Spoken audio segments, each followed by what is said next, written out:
대통령실의 시장이요. 그야말로 이해관계에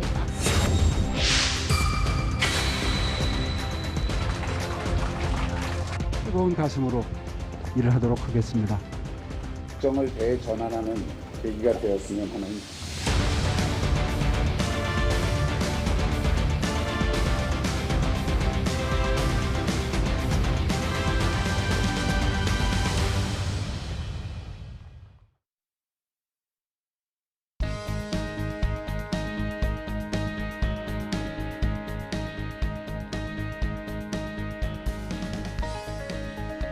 네, 시사토크 알고리즘 오늘은 특집 생방송 토론으로 인사드립니다. 2022 대선의 전초전이라고 불린 4.7 재보궐선거가 끝났습니다. 높은 투표율로 동참한 민심은 국민의힘 손을 들어줬는데요. 더불어민주당 정청래 의원, 국민의힘 장제원 의원과 함께 재보궐선거에서 드러난 민심과 앞으로의 국정 방향 짚어보겠습니다. 안녕하십니까? 네, 안녕하십니까. 네, 안녕하세요. 정 의원님은 자가격리가 어제 끝났나요? 어제 낮 12시에 풀렸습니다. 예, 집에서 결과를 좀 받아들이시고 참 답답하고 힘들었습니다. 예. 네, 선거 전에 묶여 있다는 게 참 힘들더라고요. 고통스럽고. 네. 그리고 또 선거 결과까지 안 좋으니까 다 내 책임 아닌가 또 이런 생각도 좀 들고 많이 힘들었습니다. 네. 선거 전에 못 뛰어들어가지고 민주당이 참패한 거 아니에요? 그런 건 아니고요. 우리 뭐 장지훈 의원님은 부산에 굉장히 많이 다녀오셨죠? 다녀온 게 아니고요. 예. 거기서 계속 상주를 했고 예. 알고리즘 녹화로 한번 왔다가 방송할 때만 이제 그 왔다 외에는 가시고. 뭐 선거 기간 동안 계속 부산에 있었습니다. 예. 자, 오늘 뭐 평소처럼 치열하고 좀 아량 있는 토론을 좀 부탁을 드리겠고요. 시청자 여러분들의 의견도 받겠습니다. YTN 생방송 유튜브 댓글로 달아주시면 토론 끝부분에 소개를 해드리도록 하겠습니다. 오늘 이제 3가지 주제를 갖고 토론을 하겠는데요. 먼저 첫 번째 주제 영상 보시겠습니다.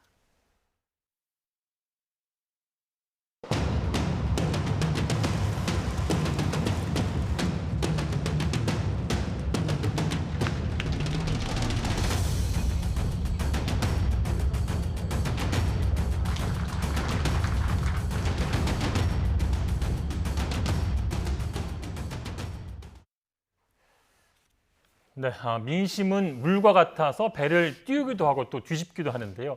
두 분 모두 이번 재보선 결과 보고 많이 좀 놀라지 않으셨나요? 어떠셨어요? 많이 놀랐고요. 그리고 역시 민심은 천심이다. 그리고 국민 이기는 장사 없다. 이런 생각이 좀 들었습니다. 그리고 예.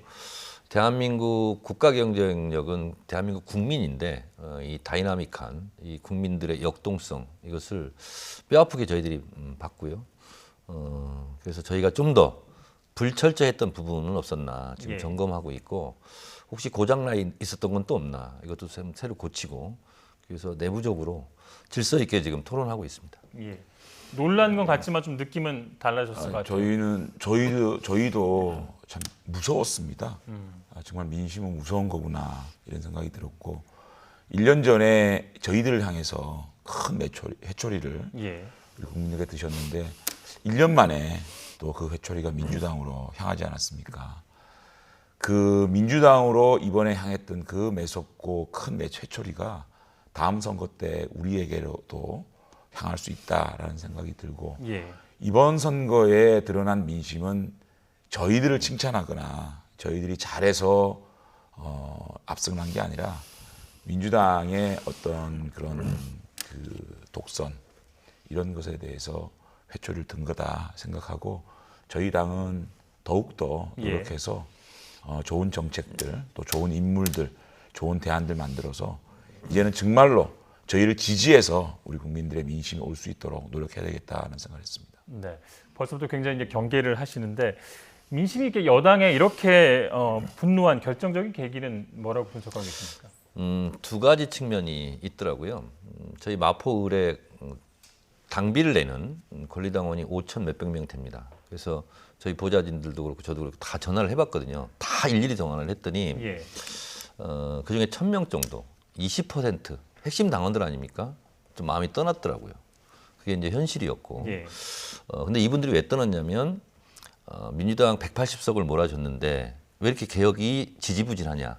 한쪽에서는 그게 투표장에 안 나간 거고요. 핵심 지지층들은. 그리고 또 하나는 뭐냐면 이게 이제 결정적인 거였는데 부동산 문제라고 보통 우리가 다 알고 있지 않습니까? 예. 근데 쭉 면밀히 분석해 보니까 세금 문제도 굉장히 컸더라고요. 그래서 공시지가가 막 올라가고 또 1인 가구도 세금을 많이 내고 예. 또 저희가 이제 손을 봐야 되는데요. 종부세 기준이 이제 9억이지 않습니까? 근데 아파트값이 많이 올라가다 종부세 대상이 너무 많이 늘어나는 예. 거예요. 그래서 이것을 예를 들면 12억이나 15억이나 이렇게 좀 상향 조정을 해야 되는 거 아니냐. 이런 얘기가 좀 있고요. 또 하나는 2주택 부분에 있어서 어쩔 수 없이 2주택이 있는 부분이 있잖아요. 예. 그래서 투기 목적이 아닌 부분을 좀 핀셋으로 골라내야 된다. 이런 게 있습니다. 그래서 두 가지 양적 측면에서 민주당을 핵심적으로 지지했던 세력들은 왜 언론개혁 안 하냐, 왜 이해충돌 방지법에 통과를 안 시키냐, 이렇게 과감하지 못한 부분에 대해서 좀 실망을 하셨고, 또 실제로 민생 이 부분에서는 집값도 올라가고 먹고 살기 어렵고, 그리고 특히 대출 규제 부분에 대해서 상당한 이렇게 불만 표출이 심했더라고요. 예를 예. 들면 부부하고 같이 둘이 소득이 7천만 원이 넘으면 대출을 안 해주더라고요. 그리고 집값도 5억 이하였을 때 대출을 해주고, 그래서 좀 너무나 엄격한 대출 규제 이런 부분이 또 집 없는 무주택자들에게는 상당히 또 이렇게 불만의 요소 이런 부분이 있어서 이런 부분을 총체적으로 디테일하게 지금 점검해서 새로운 개혁 정책을 좀 내놓으려고 생각하고 있습니다. 네. 장관님 뭐 동의하시는 부분이 있으실 테고. 예, 이 선거를 두고 제가 뭐 남의 당 또 민주당의 실정이나 문재인 정권의 실정을 논하기는 뭐한데 선거 끝나자마자 다만 이게 토론 프로그램이니까 예. 저희들도 반면 교사를 삼아야 되겠다는 마음으로 좀 분석을 해보면 이것이 뭐 피상적으로 LH 투기 사건이나 또 선거 막바지에 터진 김상조 실장의 내로남불성 그런 임대보호차법을 통과시키기 전에 자신의 임대료를 14%씩 올리고 박주민 의원도 그렇게 9% 올리고 이런 것들이 결국은 폭발시켰지만 저는 조금 축적된 것이 아닌가라는 좀 생각을 해봐요. 예. 무슨 말이냐면 21대 총선 끝나고 180석을 받아갔잖아요, 민주당이. 정말 국민들이 민주당에게 마지막 국정 운영 정말 잘하라고 그렇게 몰아줬는데 그 당시에 이제 그 부동산 관련돼서 상당히 좀 이렇게 폭발적으로 좀 문제가 좀 있었잖아요. 그런데 임대차 보호법을 일방적으로 통과시키면서 임대난이 생기지 않았습니까? 예. 그러니까 이제 180석의 저주라고 얘기도 할 수 있는데 그 이후에 또 윤석열 총장을 징계하고 또 직무 배제시키고 또 그런 것을 넘어서 윤 총장이 사퇴하게 되고 또 신현수 패싱 얘기가 나오고 그러면서 이제 LH 투기 사건이 얘기 나오고 선거 막바지에 이 김상조 실장이나 박주민 의원 사건이 터진 거거든요. 그래서 이런 걸 보면 민주당이 180석을 얻고 난 다음에 좀 더 겸허하고 겸손하게 국정을 운영해야 되는데 조금 독선적으로 톡수주하고 이런 것에 대해서 이런 것들이 계속 축적되고 그러니까 그런 것들이 공정의 가치를 훼손했다고 국민들이 느끼는 것이고 또 과연 민주당이 정의로운 정권인가에 대한 국민들의 의구심 이런 것들이 좀 폭발된 거 아닌가 저는 이렇게 생각합니다. 그러니까 제가 총선에 21대 총선에 당선되고 다른 방송에 가서 제가 이런 말을 했던 기억이 나요. 국민들이 180석을 몰아줬는데 민주당이 잘못하면 민심은 180도 바뀔 수 있다. 그런 말을 한 기억이 나는데 하인리 법칙이라고 뭔가 시그널이 계속 오지 않습니까? 그래서 장제원 의원님이 말씀하신 부분을 일정 정도 동의를 하지만 조금 다른 결을 제가 좀 말씀드리면 사실은 LH 사건이 터지기 전까지는 박영선 후보가 1위를 했어요, 여론조사. 예. 그러다가 LH 사건이 3월 1일인가요? 터지면서 급격하게 민심이 나빠지고 그러다 보니까 또 이제 재산세라든가 이런 공지도 나오고 그리고 이제 어려운 것이 이제 폭발한 거거든요. 그래서 결국은 큰 표차로 이렇게 패배를 한 건데 패배의 원인을 분석하면 한두 가지만 있겠습니까? 근데 예를 들면 뭐 검찰 개혁 부분이라든가 이런 부분에 대해서 국민들이 피로도를 느꼈다. 그렇지 않습니다. 그러니까 언론 개혁 같은 경우도 국민의 80% 이상이 지금 지지를 하고 있거든요. 그래서 우리 지지층에게는 좀 더 왜 강고한 개혁을 못했느냐 이런 거고요. 실제로 많은 국민들은 피부로 느끼는 이런 어려움, 삶의 고통 그리고 또 코로나19에서 다들 어렵지 않습니까? 네. 거기에 대해서 정부 여당에 대한 경고를 한 거다 이렇게 생각을 합니다. 그거를 한번 생각해 볼 필요가 있는 것 같아요. 저희 박근혜 정권이 몰락할 때 이게 데자뷰 같은 느낌이 좀 나는 게 처음에 박근혜 정권에서 세월호 사건이 터졌어요. 엄청난 사건인데도 불구하고 그 사건의 시그널을 잘 분석을 못하고 왜 이게 세월호 사건이 담고 있는 함축적인 의미, 국정의 총체적 부실 이거에 대해서 빨리 느꼈어야 되는데 그때 지방선거에서 저희들이 큰 해초리를 안 맞았어요. 거의 비겼거든요. 네. 그 이후에 또 우병우 파동이 터졌거든요. 그 이후에 또 잘 아시겠지만 배신의 정치 이래가지고 집권 여당에서 조금 박근혜 정권에 대해서 조금 정권에 좀 견제하는 목소리를 완전히 눌러버렸거든요. 그 이후에는 또 다시 진박 마케팅이 있었거든요. 진박감별. 예, 진박감별. 그런 것들이 저는 박근혜 정권도 처음에 세월호 사건이 터졌을 때 미리 반성하고 국정의 난맥상을 우리가 파악을 해서 대처를 했다 그러면 완전히 이렇게 몰락은 안 했을 텐데 그때 넘어가는 것들이 국민들이 계속 지지를 그래도 어느 정도까지 보내줬거든요. 그러니까 마지막에 이제 진박 마케팅으로 이제 무너졌단 말이죠. 이런 거 마찬가지로 민주당도 지금 뭐 LH2기 사건이라든지 이런 것들에 대해서 좀 간단하게 생각하거나 또는 이걸 좀 간과하면은 큰 문제가 생길 수 있다는 생각이 좀 듭니다. 부동산 정책이나 뭐 이런 문제들은 이제 원인을 같이 이제 두 분 다 말씀해 주셨는데 이제 언론 개혁과 검찰 개혁 같은 부분은 두 분 다 원인이긴 한데 방향은 좀 다른 것 같은 그런 좀 느낌이 들었고요. 자, 두 번째 토론 키워드 또 보고 가겠습니다.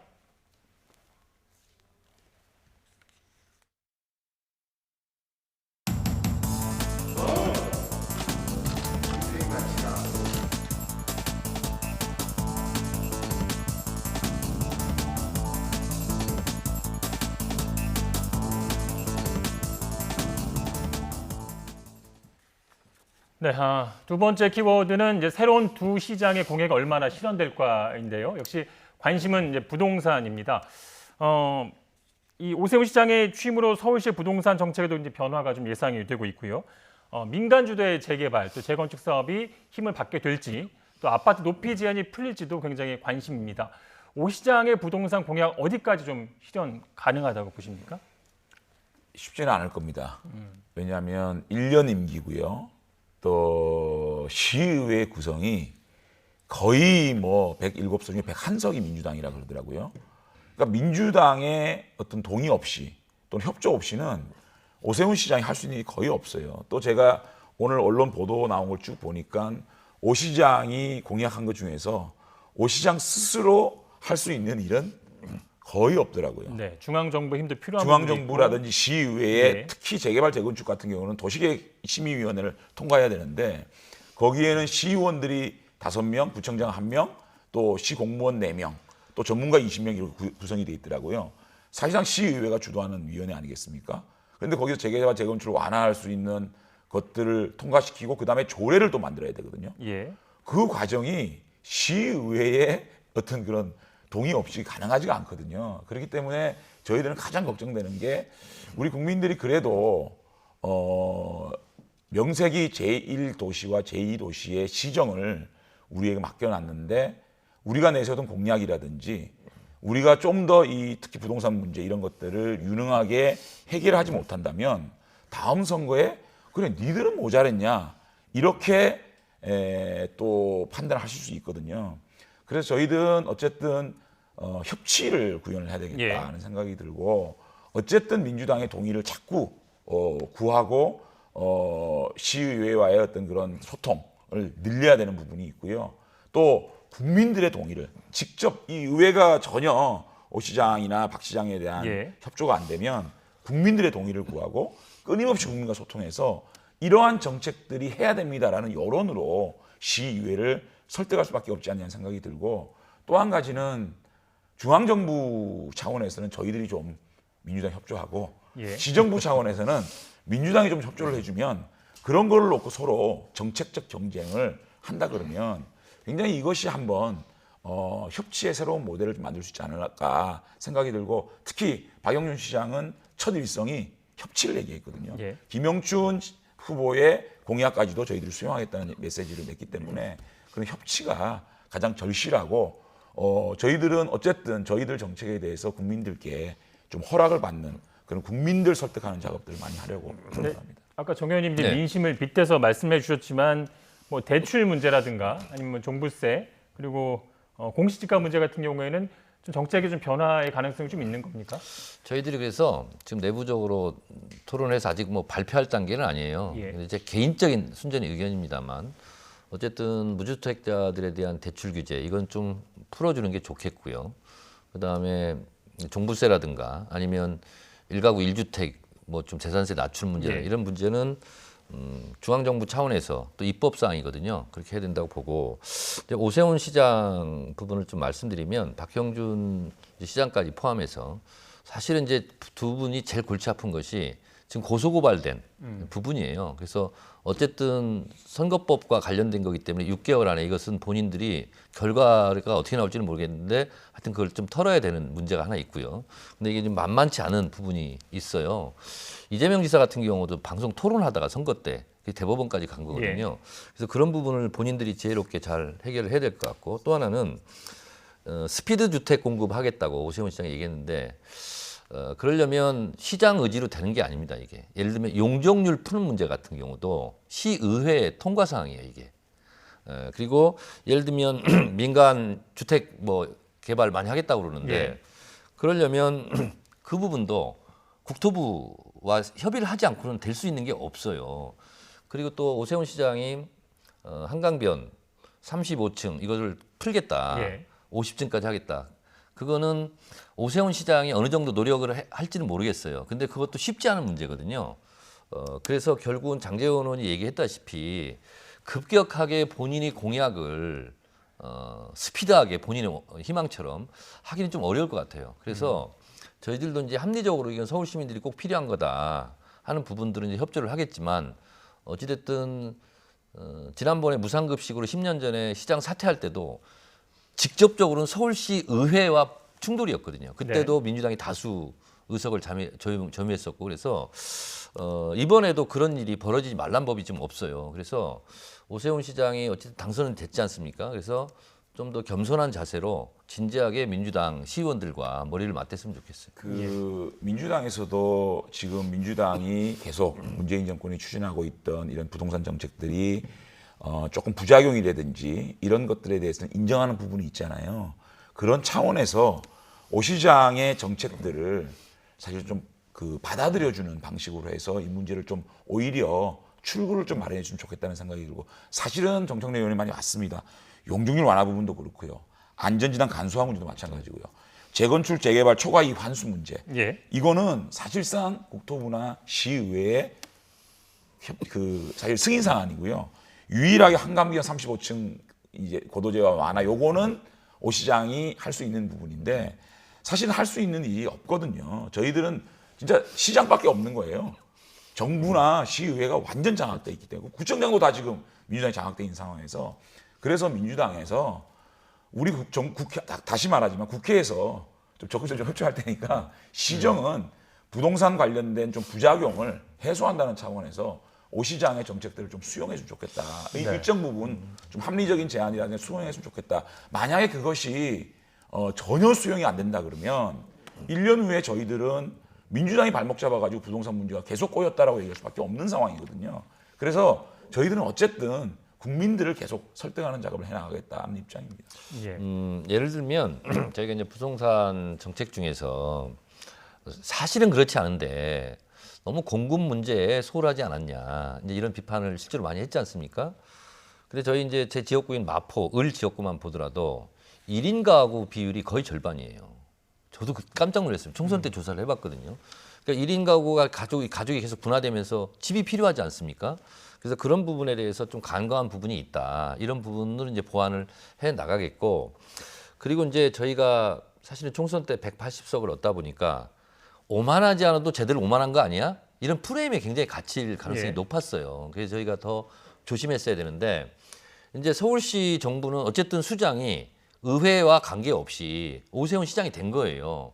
그러면 오세훈 시장도 성과를 내거나 이런 게 아니면 1년 후에 당신 뭐 했어? 이렇게 나올 가능성도 있고, 아니 우리가 그렇게 표를 몰아줬더니 국민의힘 너무 오만한 거 아니야? 또 이럴 수도 있어요. 그래서 정말 민심은 요동치는 거고 아주 디테일하게 겸손하게 살피지 않으면 언제든지 심판받을 수 있다. 이런 생각을 이번에 더 절감을 했습니다. 예. 부산에 이제 계속 계시다 오셨으니까 그 박병준 시장 공약 중에 이제 뭐 신공항 건설은 좀 협치가 필요하다는 얘기를 한 것 같고요.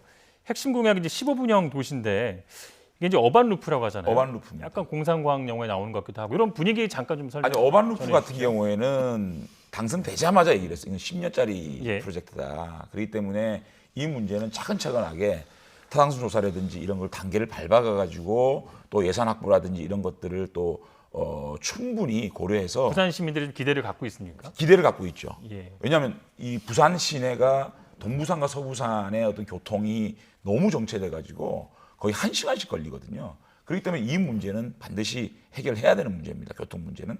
그럼에도 불구하고 이 어반 루프는 뭐 예산도 많이 들어가고 하기 때문에 10년 프로젝트라고 이미 말을 했고요. 예. 당장 이제 일자리를 하기 위해서 산학협력 어떤 그런 프로젝트와 또 어떤 외자 유치를 통해 가지고 일자리를 많이 만들어내는 이런 쪽으로 저희들이 그 얘기를 했고 또 박형준 후보가 당선되자마자 협치를 굉장히 강조했습니다. 부산도 47명의 시의원 중에 40명이 민주당이고 2명을 제외한 전체 구청장이 민주당이기 때문에 민주당 협조 없이는 박형준 후보가 내세운 공약들이 실천되기 힘들고요. 또 이미 올해 예산은 결정이 돼가지고 집행될 수밖에 없고 내년 예산은 저희 타봤자 다음에 또 선거가 이루어지기 때문에 박형준 시장이 해야 될 일이 할 수 있는 일이 굉장히 한정돼 있거든요. 그래서 다시 메시지를 낸 게 김영춘 후보가 했던 공약들 동북아의 제2싱가포르를 만들겠다 이런 것들을 저희들이 전폭적으로 수용해가지고 민주당의 그런 공약들도 우리가 추진을 하면서 또 전임 시장이 해왔던 사업을 단죄하는 게 아니라 좋은 사업들은 반드시 연계선상에서 연장을 해서 하고 인사도 뭐 대폭적으로 하는 것보다는 아주 정무적으로 박형준 시장을 보좌할 수 있는 그런 일부 인력만 교체를 해서 연속선을 가겠다는 것이고 예. 또 정무직들이 많이 들어와 가지고 또 전행을 하는 이런 것들이 패단이 있었는데 자신은 바지 사장이 아니다. 그래서 아주 제한적으로 운영하겠다라고 하면서 저희들은 아주 낮은 자세로 저희들이 공약하는 것, 민주당이 공약하는 것 함께 머리를 맞대고 또 민주당에도 집권 여당에 큰 180석이 있기 때문에 서울에 이 중앙정부의 예산이 굉장히 필요하지 않겠습니까? 그러면 부산 의원들 박재우 의원이나 최인호 의원이나 또 전재수 의원이 필요하거든요. 그래서 저희들은 부산 발전에서만큼은 여야가 머리 맞대고 같이 하자라는 주장을 하고 있고 그런 자세로 시정에 임하는 것을 분명히 저희가 약속하고 말씀을 드립니다. 한 가지만 장재원 제가 의원이 질문드리면 굉장히 유순해지신 것 같아요.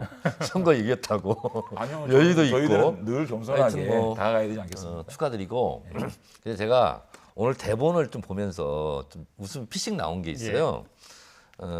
박형준 이제 시장이죠. 15분형 도시. 예. 박영선 후보는 21분 도시 이렇게 얘기했잖아요. 서울이 좀 더 크니까요. 그렇죠. 네. 근데 이게 이제 사실은 파리 이달고 시장이 15분 도시 이걸 네. 얘기해서 이제 전 세계로 이제 퍼져나간 건데 어쨌든 같은 걸 주장한 건데 박영선 후보나 박형준 후보나 21분 도시, 15분 도시 어쨌든 박형준 후보가 어쨌든 부산 시민들의 삶을 잘 보살펴 주시길 바라고 그리고 또 어반 루프 이 부분도 이제 얘기를 했더라고요. 근데 그게 부산 시민들이 얼마나 그걸 지지하는지는 모르겠어요. 그 300km 이상 달리는 어떻게 보면 아까도 우리 사회자가 얘기했듯이 공상 영화에 나온 법한 그런 걸 한다고 그러는데 돈도 어마어마하게 들어가겠죠. 근데 그 대형 프로젝트인 만큼 시속이 1280km로 나오더라고요. 본인이 공약했으니까 한다 예. 이런 것보다는 이 부분은 너무나 큰 대형 프로젝트잖아요. 그리고 솔직히 부산시장 혼자 힘으로는 불가능하지 않습니까? 중앙정부 도움 없이는. 그래서 이 부분은 진짜 면밀하게 해서 시행착오가 없었으면 좋겠다. 왜냐하면 했다가 잘못되면 그 피해는 고스란히 부산 시민한테 가는 거니까. 그래서 이런 부분은 좀 더 토론도 하고 네. 그리고 부산 시민들의 의견도 더 듣고 그렇게 해서 부산 시민들이 절대 다수가 동의하고 또 중앙정부 협조가 잘 돼야 되니까 그런 부분들을 잘 해나갔으면 좋겠다 이런 생각이 듭니다. 그 어반루프 같은 경우에는 저희들이 좀 더 시민들의 피부로 와닿게 설명을 드릴 겁니다. 저 기장에서요, 예. 저 강서까지 이 부산의 교통 인프라가 굉장히 어렵거든요. 그러니까 너무너무 차가 밀리고 램프 하나 만드는 것도 어려운 그런 상황이기 때문에 그게 왜 필요한지에 대해서 좀 더 시민들을 설득해서 동의를 받도록 하겠습니다. 예. 예. 자, 세 번째 키워드 토론 키워드 주시죠.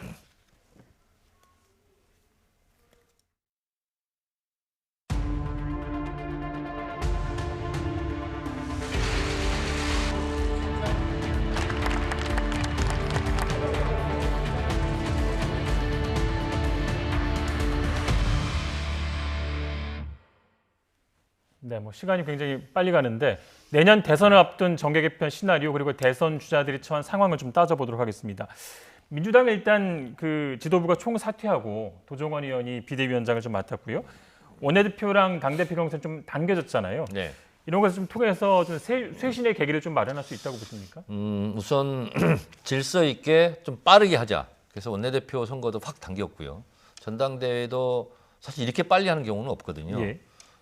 그래서 저희가 또 제17대 열린우리당 시절에 비대위원장 체제가 너무 많이 되다 보니까 거기에 대한 부작용도 많았거든요.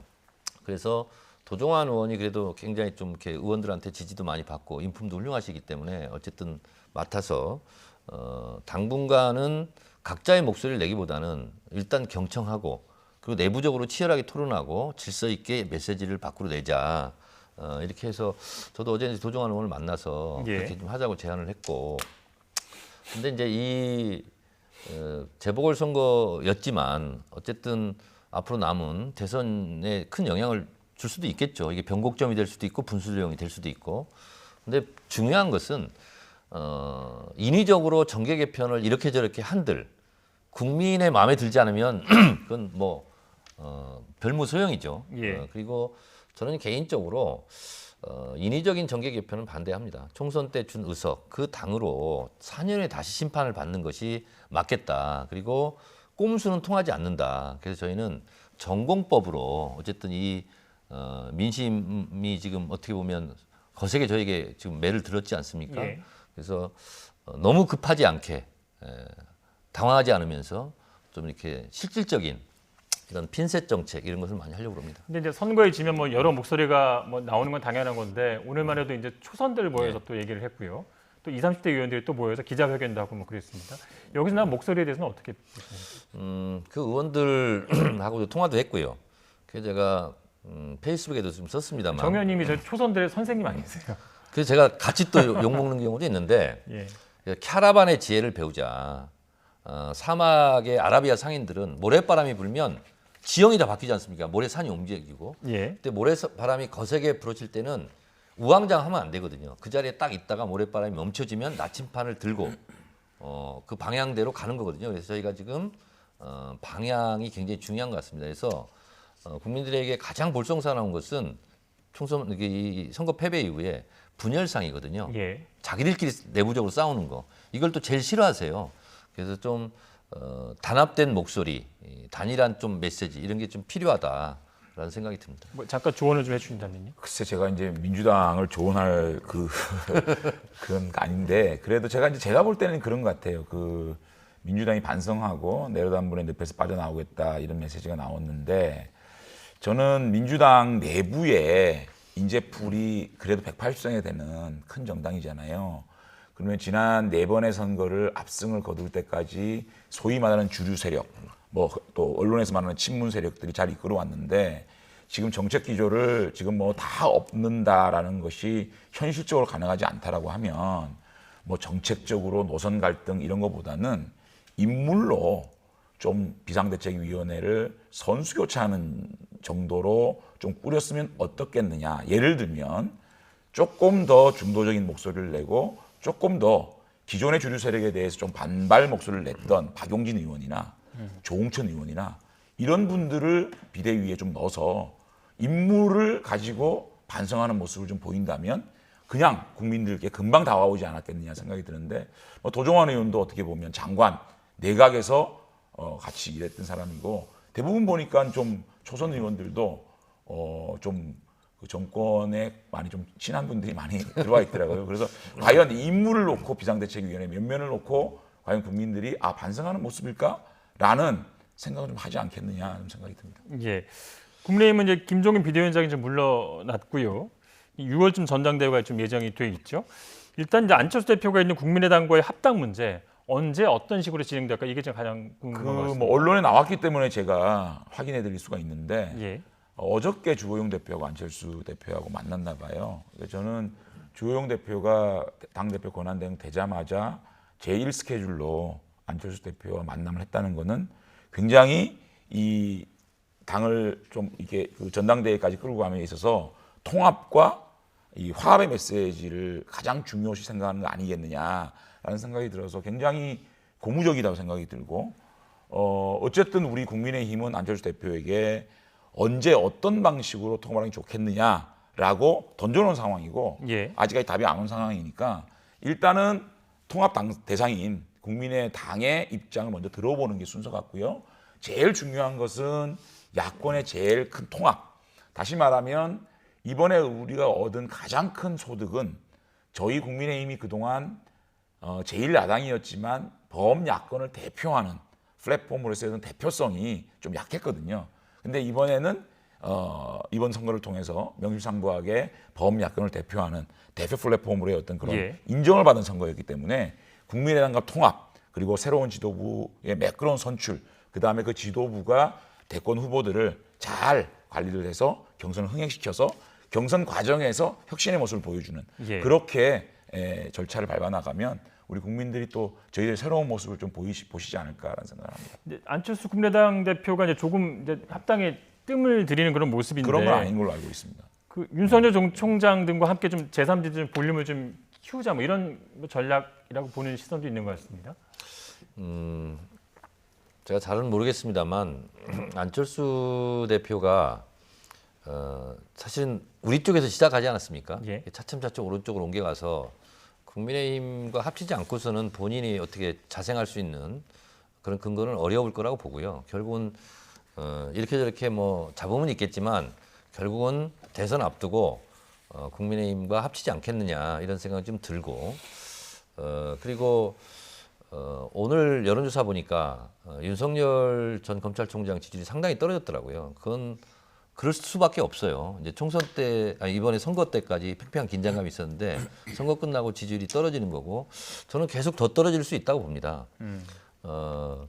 둘이 어떤 관계인지는 모르겠는데 안철수와 윤석열 두 사람은 한 사람이 높아지면 한 사람이 떨어지는 거 아니겠습니까? 예.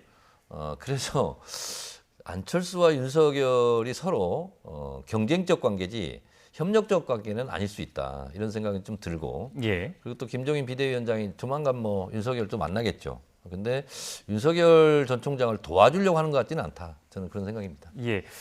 뭐 두 분이랑 생방송하니까 시간이 더 빨리 지나가는데요. 유튜브 댓글로 들어온 질문 몇 가지 좀 보겠습니다.